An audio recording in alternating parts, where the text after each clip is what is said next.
Apparently I'm live. The internet can totally see me now. Okay, cool. So apparently I'm live. Good. I wanted to talk to you guys about something real quick. Let me let my cat out. Well, all right.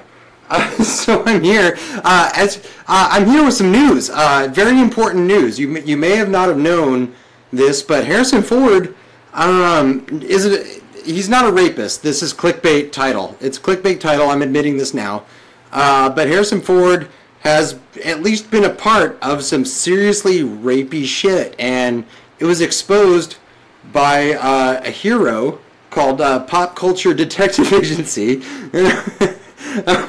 I wanted to talk about this a little bit. I saw it because obviously I was being sarcastic, and obviously Harrison Ford is not a rapist, and what I'm doing is hyperbole, because what's going on here is another example of pop culture shitting on the past in order to make the present more palatable. Okay, the decline of quality in movies, in comic books, in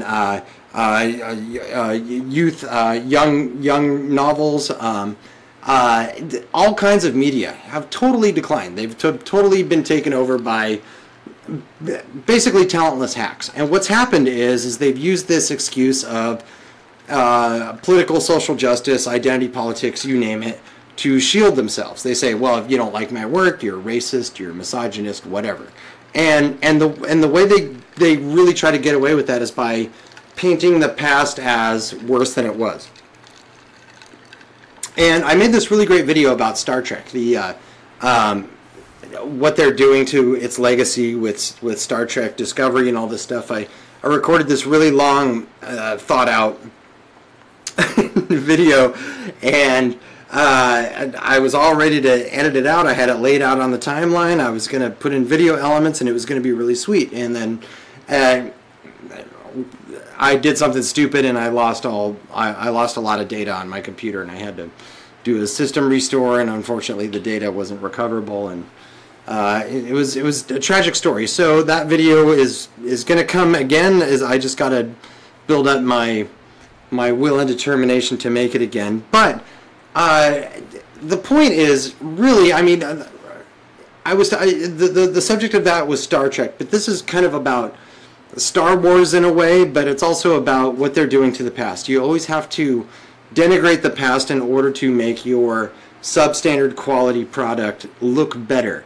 And if you don't know any better, you're going to believe that the past is bullshit, right? You're going to believe, oh my God, everyone was so rapey in the past. Everyone just tried to fuck women randomly all the time and all this stuff. But the only people that really think that are the people that don't have a positive. They don't have a positive male role model, but they don't have a positive female role model in their life either. My mom was very protective of me. She's the one that taught me, look out for women and their tricks. They're going to try and get pregnant. Make sure you use protection and all this stuff. She was always looking out for me. She had my best interests in mind, because she, unlike a lot of identity politics, gendered feminists, wasn't on team woman. She was just a good person, and she cared about her family. She cared about me as her kid, but ultimately, she was just a good human being, and she wanted the best for the people that she loved. And for me, that's a strong female role model, and a lot of dudes don't have that right now. And to couple that, you definitely don't have strong male role models, right? And to make it worse, what they're doing is going back and retroactively applying their modern day social justice values to the things of the past. And I get why they do it. And that's why I'm not going to make this video in any way personal about the creator of this video. I'm not going to call him a cuck or a fag or an SJW or a limp dick, loser, any of that. I'm not going to say any of that about him. I might call him lonely. I might call him sad. I might call him depressed. I might call him a product of very toxic social engineering. Because here's the thing. This guy even though he might come across as a wannabe Jonathan McIntosh, which I don't know why anyone would want to be that, but it does come across that way at first glance. But you got to look at it in a more deep way. Honestly, I feel bad for these guys. I feel bad for these male feminists. They have been told their whole lives, apparently, that they need to apologize for having a penis. They need to apologize for the way they were born. They were born white, even though... And here's the thing, they think they have white privilege, but what they really have is upper-class, suburban, insulated, self-esteem, trophy generation privilege. And that's what it really comes down to. And they feel guilty about it, right? Like, they because when it comes right down to it, these fucking asshole SJWs that we hate so much, they still are good people. And all the toxic crap that they lash out with comes from a place of pain. And if we can learn to reach out to them through that perspective instead of adversaries, because let's be honest, the only way you become a hateful SJW is if you're surrounded by hate your whole life. And you can only fight that with reasoned understanding and not an adversarial perspective, but an attitude of, okay, I want to see where you're coming from, and I get why you're saying what you're saying, but you've been told to lie. And that's the attitude we have to adopt if we're ever going to defeat this mind virus of leftist ideological identity politics, you know. So anyway, I've been going on a tangent, but that's ultimately how I feel about where I'm going with this. But this video deserves some commentary, so I've been talking a long time. Let's just go on and play the video. Harrison Ford has played some of the most iconic male heroes ever to appear on film. The cultural impact of his filmography is so massive that it's hard to overstate. An entire generation of young boys learned to idealize his cinematic performance of masculinity. Okay, so you see what he's done. He started out with lavish praise, right? Like, that's where, like, people that watch this, we all love Harrison Ford, and rightfully so. Like, he's a cool guy, you know, back in the day, and maybe not so now. He's kind of a dick, but whatever. Like, you still got to throw respect, and he's never really done anything assholey. I mean, the guy's, like, saved lives and piloted airplanes and crashed them and lived to tell the story. So, you know, you got to throw respect in that way. But what this guy did, like, what he did was throw lip service respect at the very beginning. Like, oh, Harrison Ford, look how awesome he kind of cool was. But it was a template for misogyny, and I'm going to show you how. I am super sensitive. I am way more intuitive than anyone ever was in the 80s. People in the 80s and 70s were dumb. They liked this guy. They were super dumb. I know better. And you know why he's doing this? Like, not because he really believes this. He doesn't really believe he knows better. But it's because he thinks he has to say it.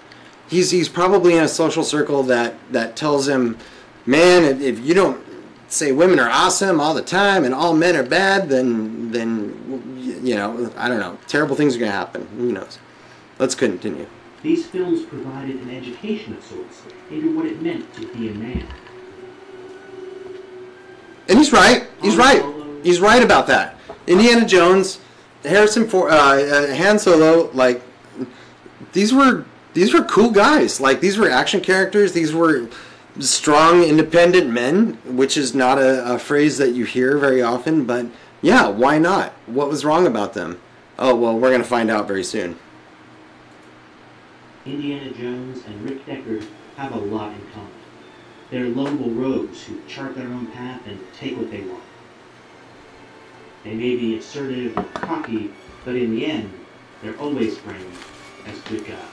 Framed as good guys. Well, they are good guys. I mean, maybe they're not perfect, but who is? You know, that's the problem with social justice purity tests, right? Like, we are in the process of erasing history because, at one point this guy wrote a letter that was interpreted as racist today, so therefore we have to tear a statue down. You know, this is the same exact attitude that says, you know, we know better than history, we know better than the framers. And in some cases that attitude is correct. I mean, we did overcome social injustices like slavery. We did eliminate, you know, the need to own land as a requirement to vote and things like that. So those are all good things, but you have to use judgment. Not every change is good, and not everything that stays the same is bad. Growing up, I watched Harrison Ford's movies dozens of times. But going back and watching them again as an adult, I'm struck by something else they have in common. Something darker. Something darker and sinister! Something I hadn't quite noticed as a kid. The walls of misogyny crash around you! Or at least didn't really have the language to articulate. I don't know. Oh yeah, because when he was a kid, he's like, Mommy, there's something wrong about the way women are represented here.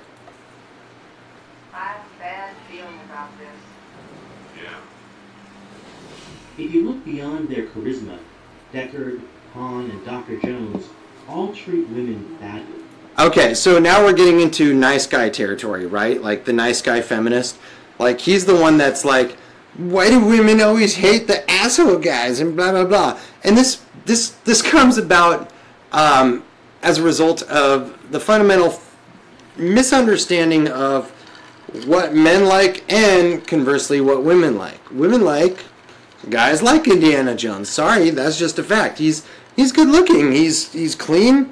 He's in shape, and he's a master of his own destiny. Sure, he's not a CEO. He's not a software engineer. He's not a hot Hollywood producer, but he makes his own way, and gets by the seat of his pants, and that's attractive to some women.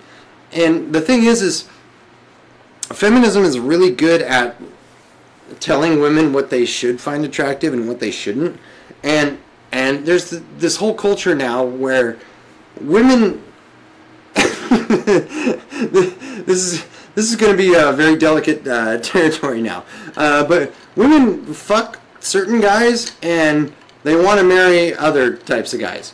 And the differences between the two would be a whole video in itself. But I think we're probably going to delve deeper into this. We have a long way to go, so let's keep the video going.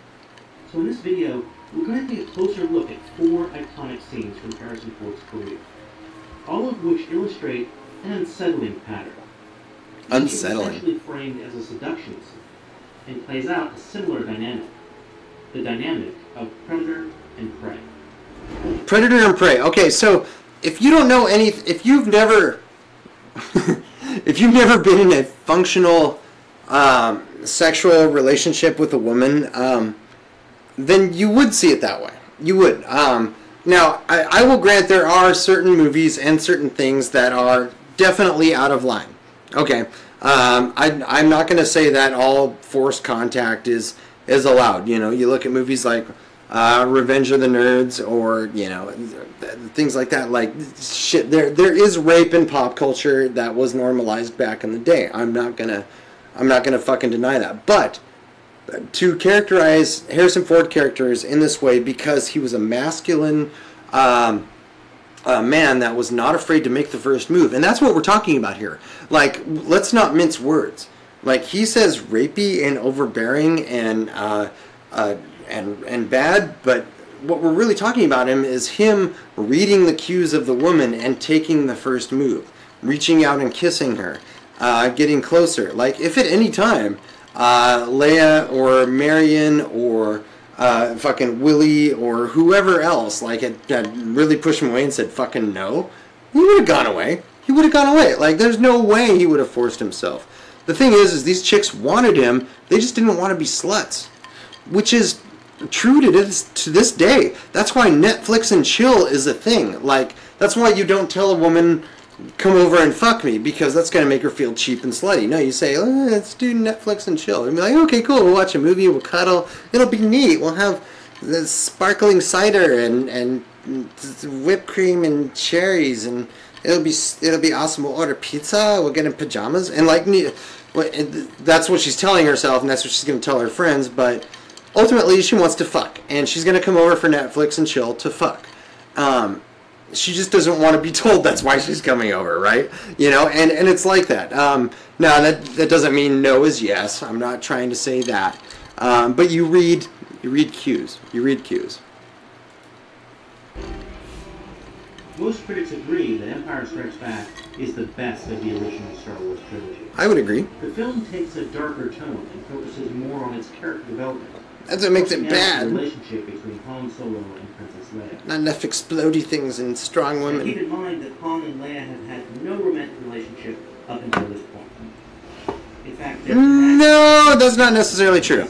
That is not true at all. I mean, romance, no. Flirting, yes. Sexual tension, absolutely. This is where the maker of this video is being blatantly dishonest.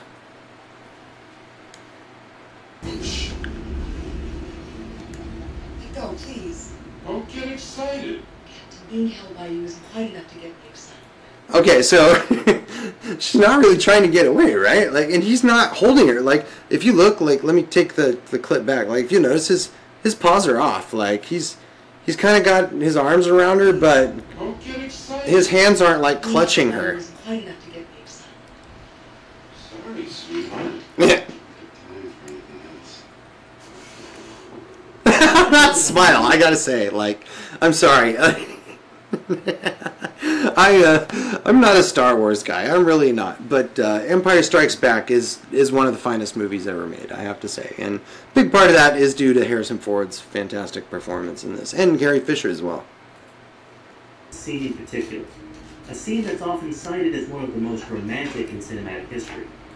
Yeah, by women as well as men. Like, like, do you think women dress as Princess Leia so that she can attract you?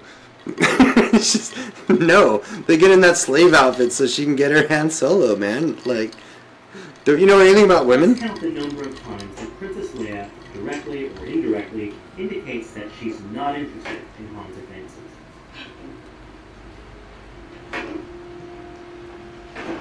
Hey!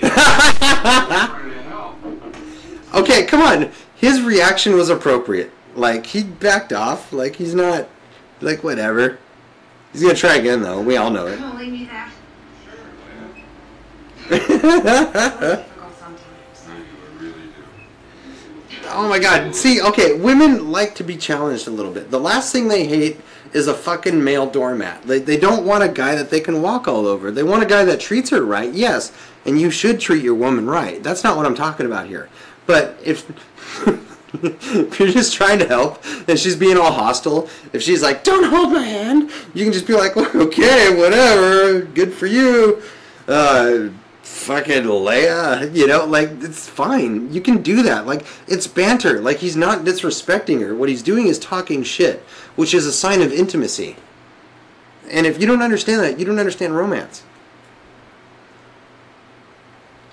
I'm nicer now. Come on, admit it. Sometimes you think I'm all right. Occasionally, maybe. When you aren't acting like a scoundrel. Scoundrel. She doesn't back away because she's repulsed. She's backed away because she knows this is highly inappropriate. And she she's clearly been attracted to him. She's God. Okay, so this has been done by a guy that everything he knows about women has been told to him by his lesbian feminist mother. Like, I don't know if that's true. I don't know anything about this guy personally. And again, I don't want to make this personal, but this screams of completely ignorance of anything about women at all, about women's sexuality or anything.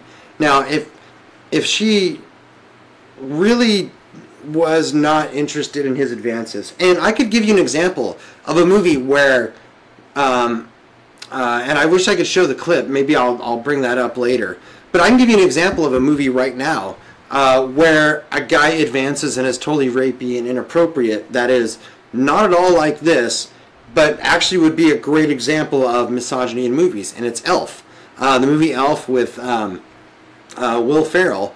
When he first meets the Zooey Deschanel character, like, she is clearly trying to give him the brush off, and he keeps fucking pestering her. And that movie kind of pissed me off, like, or that moment actually did, because I'm like, leave her the fuck alone, man. Like, she's not into you. That would be an example of what this guy making this video is trying to say. This scene is not, though. This scene is clearly sexual chemistry. And whether it's appropriate that Han is doing this right now is probably not as debatable as I'd like to make an argument for. Like, it's definitely inappropriate. They got a job to do. But at the same time, you know, you got, you know, when you got to strike when the iron's hot.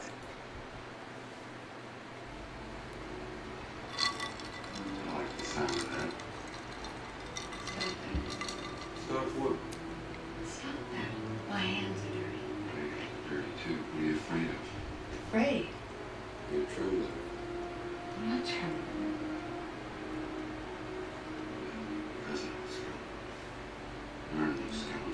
All right, look at him. She's shaking her head no, yes. He is correct about that, but she's making eye contact with him. And anyone that knows anything about women, if she's making eye contact with you and your faces are less than 6 inches apart, she wants your dick, man. Like, she wants you to kiss her. Like, that's... if she's not making eye contact, if she's looking away, if she's looking down, she's pushing, or, you know, like, whatever, like, it doesn't even have to be that extreme. Like, you pick up on signals, man. Like if she was doing anything other than staring him in the eyes right now, then I would say, yes, you're absolutely right. You're invading her bubble. The thing is she wants him. The thing is, she's hesitant because she knows it's a terrible time, because at any moment some fucking android could walk in.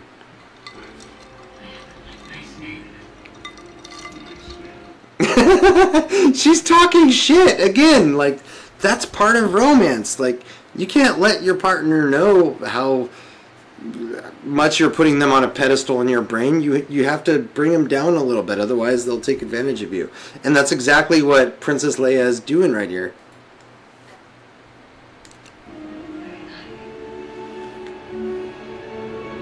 Yeah, she leans her head in. She grabbed the back of his head. In addition to its function in advancing the plot, this scene is sending us a whole bunch of messages about it. Okay, it doesn't send us any messages about masculinity. It sends us a bunch of messages about romance. Like, it sends us messages about femininity as well as masculinity. Like, look, she was grabbing the back of his head. She was leaning her face into him. She liked the kiss. She wanted it. It's confirmed in the final message. Now, you'll notice the author of this video's selective viewpoint of this whole thing. He only showed and highlighted where Princess Leia was showing resistance. Now, by the way, I am not trying to say to anyone out there, no, you go out there and try and kiss girls and it's going to be cool if they say no. Absolutely not. Like, do not take that as a rule of thumb by any means, and that is not the point of this video. The point is to use good judgment and understand sexual chemistry, and you know when a woman wants you, and you know when it's insecurity, and if you try to push one way or the other, then you're going to be making the wrong decision, and you're going to be in for a bad time. So it's always better to err on the side of caution. However, you know, here's the thing, like, so many women complain about men being pussies right now. Like, at some point, you know, like, I don't know. Like, I'm not the one to give advice, and I'm not the one to say, like, oh, go out and, like, start being aggressive on women, because don't do that. Just, you don't have to be a pussy either. That's all I'm saying. About romance with women. The scene only lasts about a minute and a half, during which time she rebuffs his advances 8 different times with both verbal and non-verbal communication. Okay, that's... Ignores and disregards her. His points are all very weak and debatable, though. Some will, of course, object. They're all very surface level. Oh, that's me. That as viewers were supposed to infer that Leia, despite her repeated objections, secretly really wants it. And yes. Therefore, it's okay for Han to disregard. Well, it's not so secret, man. Like, that is how the scene is meant to be understood. It's secret to you because you've never met a woman that isn't your sister or mother. Is that when women say no, they don't really mean it. That when women say no, it's just part of some courtship game where good girls play hard to get. Okay, he's not wrong about that. Okay, so the whole no means yes thing is completely reductive. You can't look at it that way. Like, it's not about no or yes, okay? Like, you should get affirmative consent because you need to protect yourself at this point. Like, but back in the day, like, you could actually, hit on women and they would like it instead of being told that they're being objectified in some ways. Like, this is why so many women are lonely and miserable right now. Like, they think they're all righteous and strong and badass. But I guarantee you, any feminist listening to this is not in a healthy relationship. Even if they're in a lesbian relationship, they're probably not very happy. They'll say they are, but you cannot be happy if you do not allow your natural instincts to play. And part of what makes the male-female dynamic work is the men are, the ones that put themselves out, and the women are the ones that judge and decide what to accept and what not to accept, and that's fine. That's a fine dynamic. There's nothing wrong with that. The problem with gender feminism now is, women haven't given up the ability or expectation that they can accept or not accept, but at the same time, they've pushed men out of any position that makes them desirable. And continuing to pressure them until they finally give in. That is so simplistic. He doesn't even know what he's talking about. Harrison Ford's character continues the same predatory behavior. Predatory. Indiana Jones not only refuses to listen to women when they say no, he also uses force to get what he wants. I'm allowed you to tag along. So what did you do about the rest? Okay, Donald? If I had a nickel for every woman that wanted me to manhandle her, Jesus Christ, I would not have any money problems. Like, my problem is I'm too gentle. Women like guys to fucking throw them around and shit. Like, they always want it harder and more brutal. Like, that's just a universal thing. I've never met a woman that is not like that. It's a long way to go. Not that I'm saying assault them. I'm saying once you get to an intimate situation with them through normal courtship. Do you think I'm going to Deli this year or any place else after all the trouble you've gotten me into? Think again, Buster. I'm going home to Missouri where they never feed you snakes before ripping your heart out, luring you to hot this. This is not. They don't feed you snakes in Missouri? She makes it clear that she's not interested and she walks away. But Indy doesn't listen. Dude, you don't. No, that's not what